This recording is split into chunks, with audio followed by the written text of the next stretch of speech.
ฮ้ยบ่มีอีหยังกินเราก็ต้อ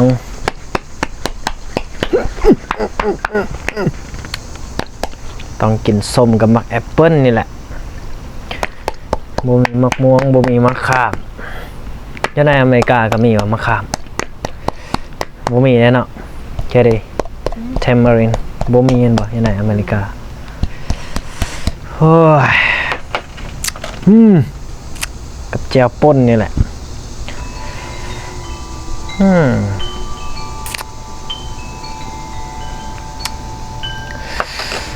กับมักแอปเปิ้ล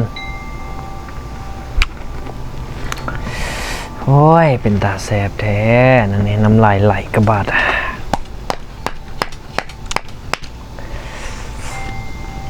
โอ้แข็งแท้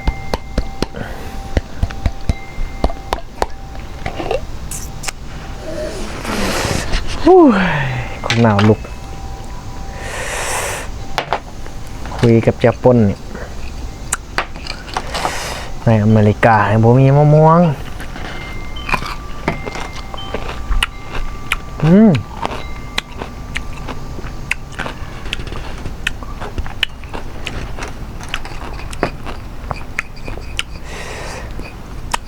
ในเรื่องเผ็ดป่น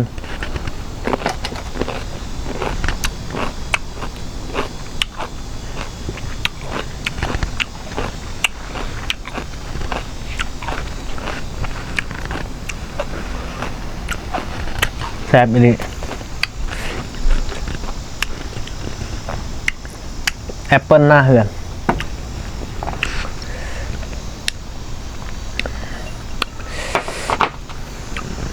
ย้อน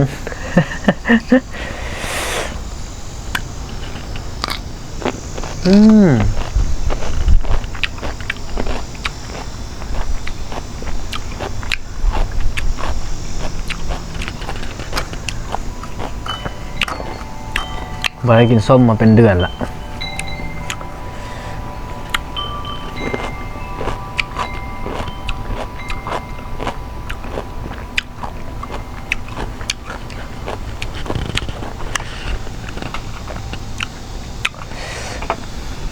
มิสเตอร์โอลิฟ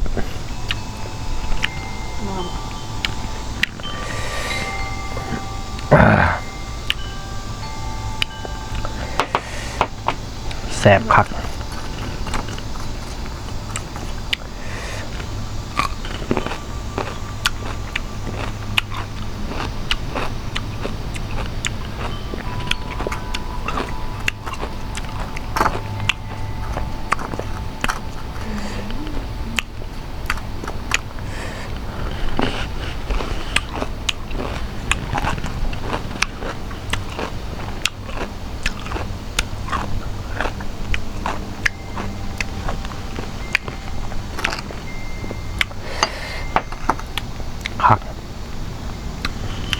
ลองมาแอปเปิ้ลบ้าง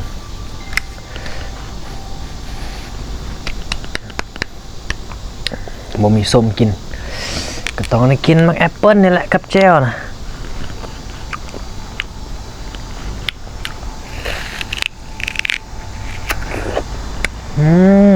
กำลังหวานอยู่เลยมาคุยกับแจ่วนี่โอ้ย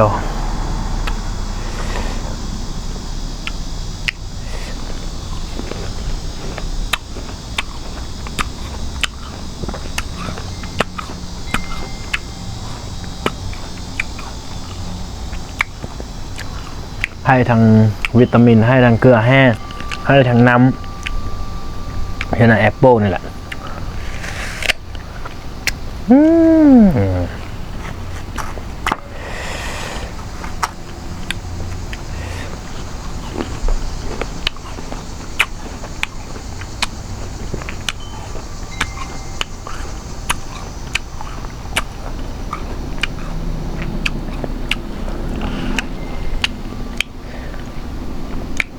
แซ่บไปเลยเคยกินบ่ แอปเปิ้ลจูเจล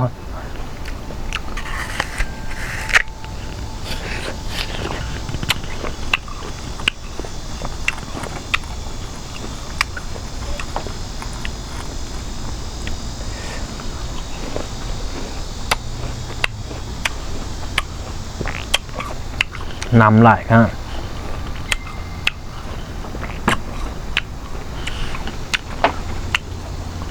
ลืมกินมาแต่งโอ้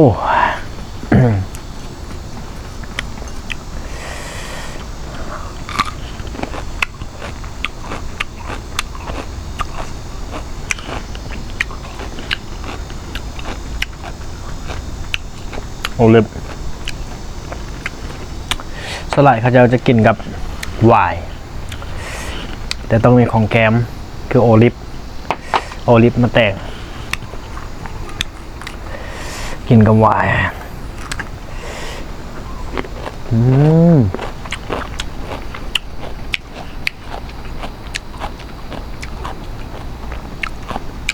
รู้สึกว่ามีแห้งขึ้นมาเลย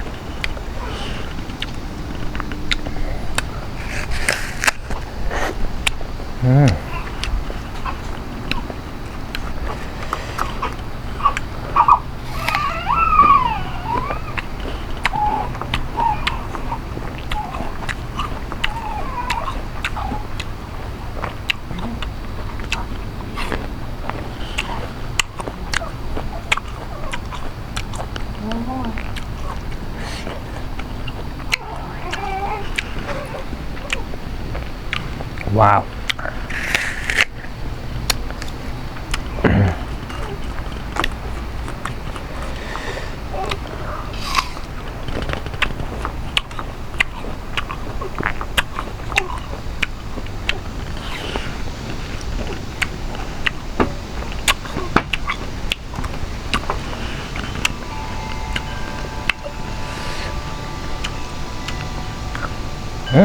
như bò hot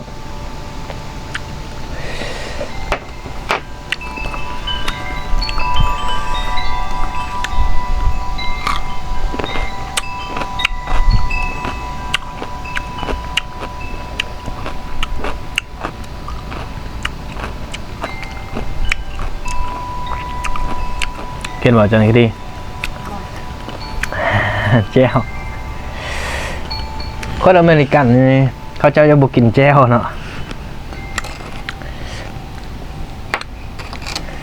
เขาจะกินเผ็ดบ่ไรความจริง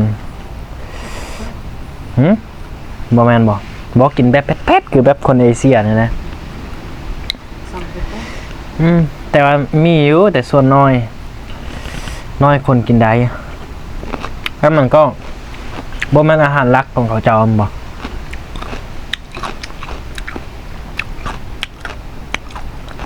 มันก็คือเห่าอ่ะสมมติว่าให้เอากินข้าวจี้ทุกมื้อเขาก็เฮ็ดบ่ได้นะกินบางครั้งบางข้าวนี่ได้อยู่แต่จะให้กินทุกคาบนี่เขาก็ยอมต้องมีข้าวมีแกงมีเผ็ดเขาจึงมีแห้ง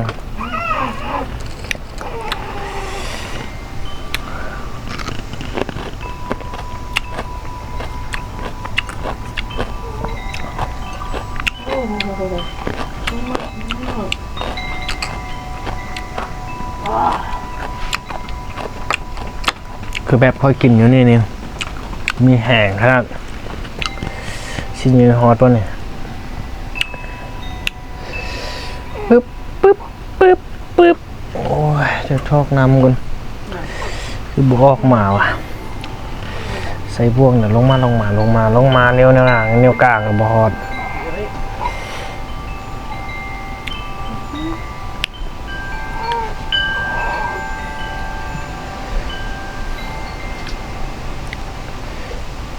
3 นิ้วเลยเถอะ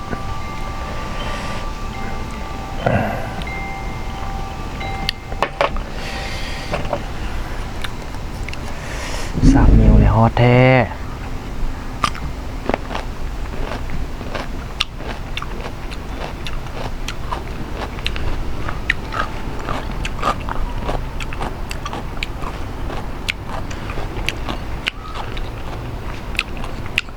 แจ่วเผ็ดป่น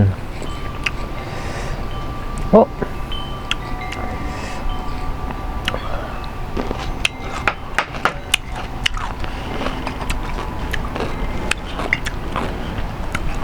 หมดละโอลิฟโอทิปเนี่ย ตึ้ง ฮะอะไรกินน้ำกินน้ำขี้มือเอามือจ้วงลงไปเลยฮะ ตัวเอง อ๋อ ชื่อ กินบ่ได้ เข็ม ส้มอยู่แต่เข็มแอปเปิ้ลเหงื่อแตกกระบัด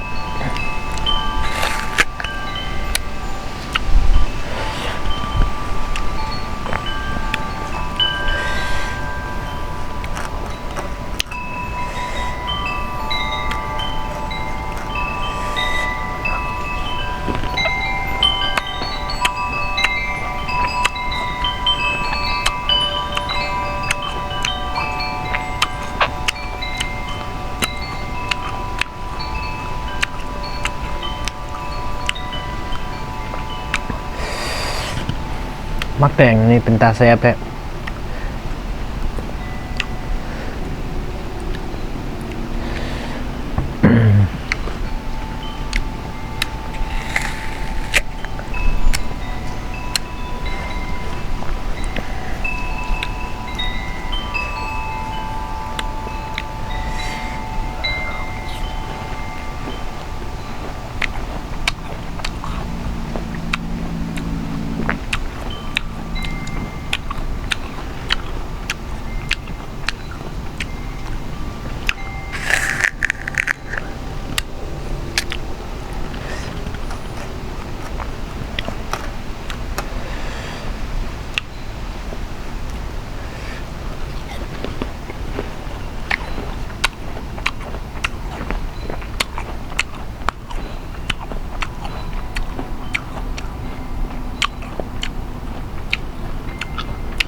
อย่างที่รับตาเนี่ยก็คือ มักแอปเปิ้ลเนี่ยนะมีน้ำหลายโพดน้ำเต็ม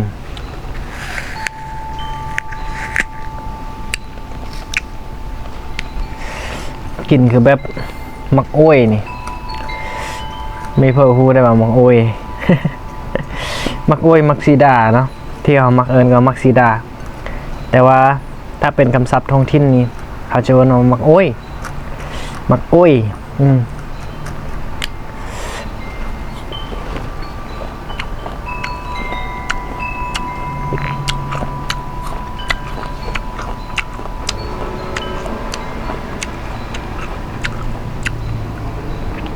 ภาษาอังกฤษอธิบายเลย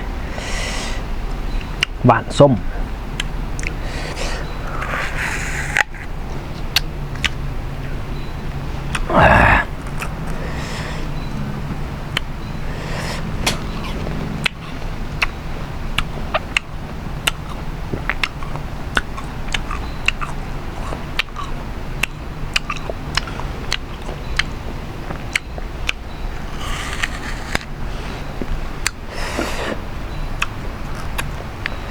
กินกับหมักแอปเปิ้ลโอ้ย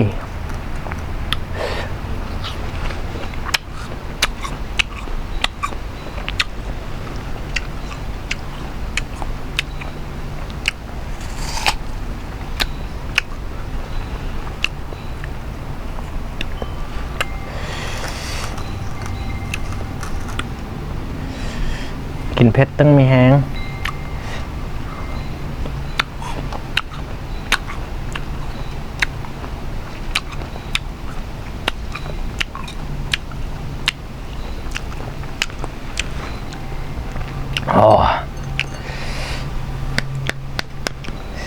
ฟังเสียงกูแน่นดี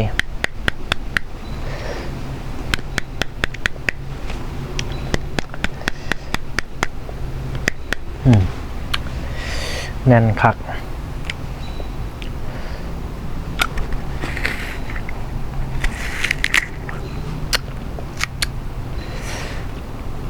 รสชาติคือกันโอ้ย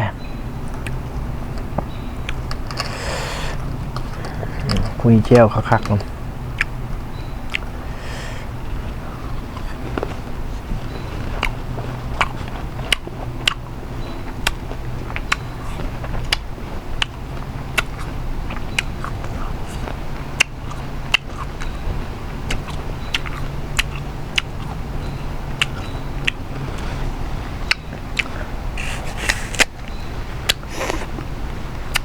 เราบ่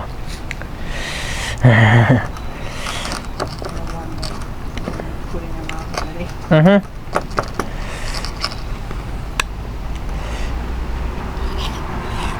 Sweet or sour?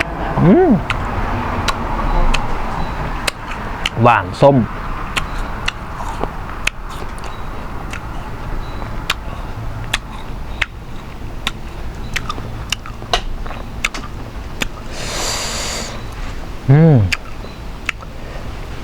ความจริงนะมาแอปเปิลนี่กับค่อนข้างหวานอยู่แล้วแต่อยากกับแจวอยากกินเผ็ดให้มีแห้ง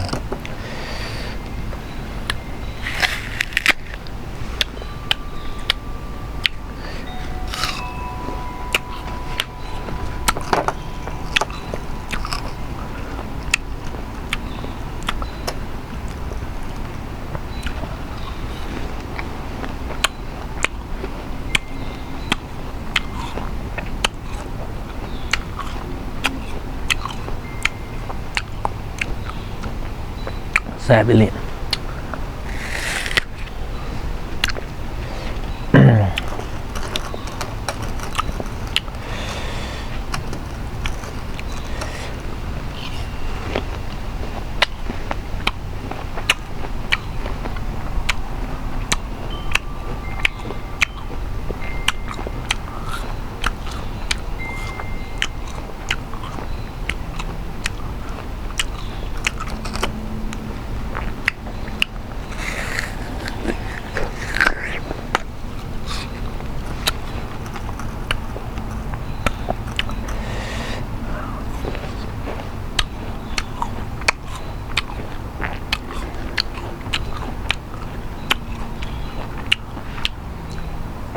โอ้ซ้ำกับกินน้ำไปพร้อมเลยนอนนะบ่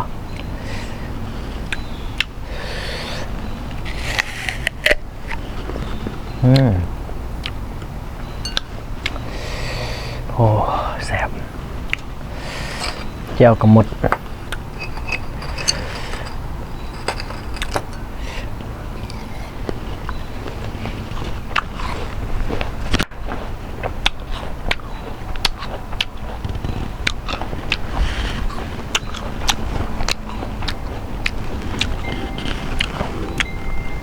จับมาเพชรแล้วมาทาตา Skittles of pink. มาแล้ววะโอ้ฮู้เดี๋ยวคลิปใหม่พบกันไหมข้าไก่กินมาแอปเปิลกับเจลนี่